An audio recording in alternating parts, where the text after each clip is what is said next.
By the way guys, ito pala yung ginagamit kong oil pastel ngayon. Kasama ko na to since my very first video, so papalitan na natin siya. Meron tayo ngayong bagong 36 color set na nakuha ko dahil nakipag-barter ako sa isang kaibigan. So shoutout sa'yo, Hari. Madaming poster din na magagawa nito. So boy!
Laking tulong din itong elektronikong tasay, no?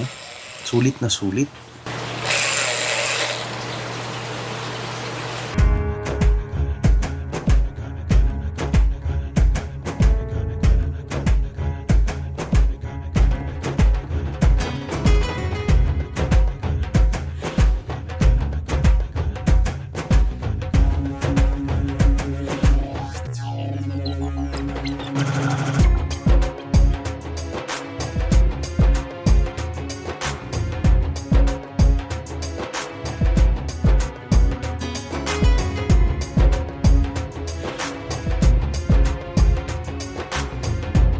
Pagdating pala sa pagpatong ng puti sa oil pastel artwork, mainam na gamitin nyo tong Uniball Signo Broad White dahil compared sa ibang brand, ito yung talagang opaque yung tinta. Magagamit mo siya sa mga ganitong sitwasyon. Yung halimbawa, kintab ng mata. Nag-outline na tayo at this point at gumagamit tayo ng ruler sa parting ito dahil karayom yung iguguhit natin Dapat diretso.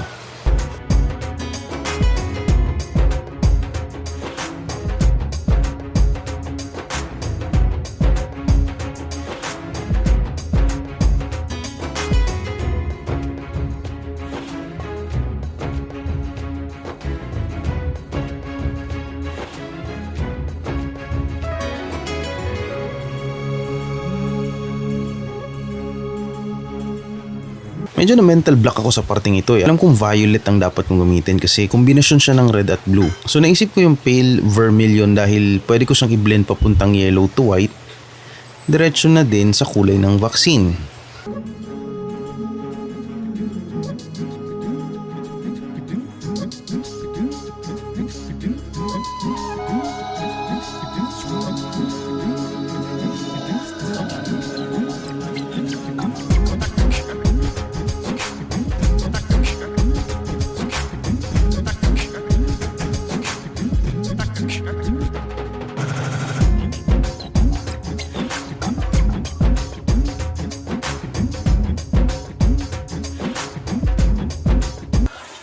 Guys, so this is what we have so far.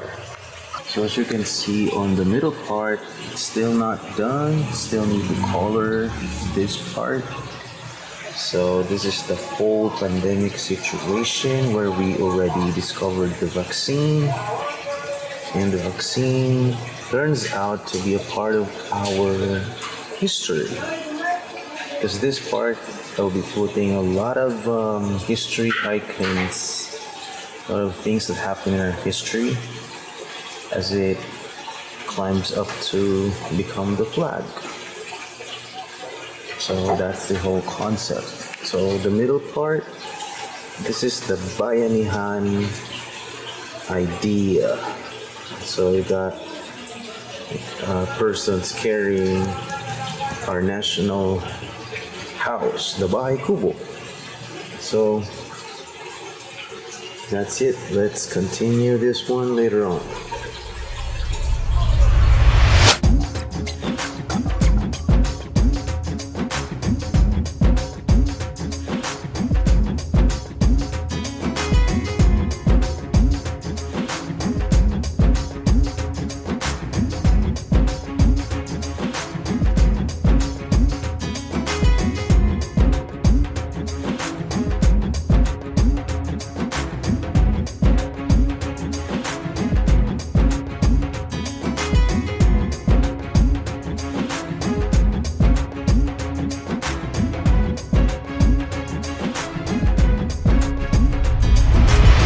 Oras na para mag-outline.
So yung wika ng kasaysayan, kasaysayan ng wika, part ng ating poster, yung flag natin, nagdadala ng mayayamang kultura, kasaysayan at higit sa lahat ang ating wika. Dala ito ng isang batang babaeng katutubo na nasa bubong ng ating bahay kubo. So dito na papasok yung Maka-Filipinong bayanihan, concept natin.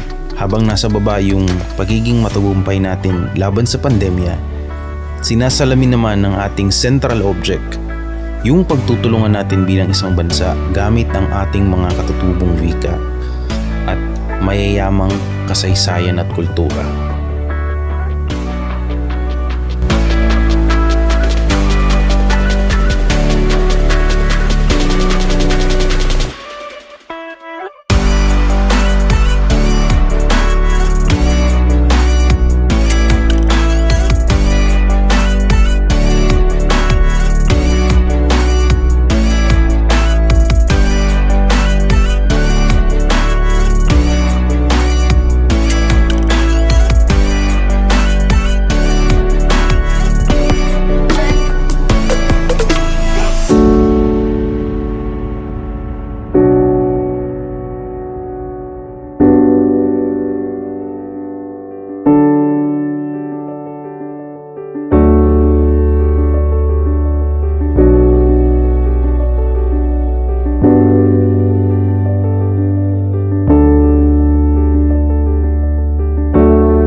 So yan lang muna sa ngayon, hanggang sa muli.